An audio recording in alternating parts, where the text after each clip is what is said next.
السلام علیکم۔ دعا کیا ہے؟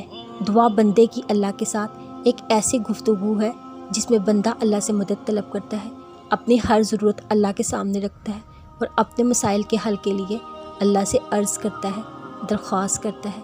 دعا عبادت اور ذکر اللہ کی ایک شکل ہے، اس لیے دعاؤں کے ذریعے اپنے رب کو پکاریں۔ آپ ضرور کہہ اٹھیں گے، اے میرے رب، تجھ سے دعا مانگ کر میں کبھی محروم نہیں رہا۔ جب آپ اللہ کو ڈھونڈنے کی، اسے جاننے کی تمنا کرتے ہو تو اللہ آپ کا دل سکون ڈھونڈنے میں لگا دیتا ہے۔ ماتھا جب چائے نماز پر ٹکتا ہے تو آنکھیں بند کے دل سے آواز آتی ہے، سبحان ربی الاعلیٰ۔ جب آپ کو اللہ کو کھوجنے کا راستہ نہیں ملتا تب اللہ خود آپ کے سامنے آتا ہے، کبھی یقین بن کر، کبھی دل کا سکون، کبھی تاریکی میں معجزہ بن کر، کبھی زندگی میں قوس قزح بن کر۔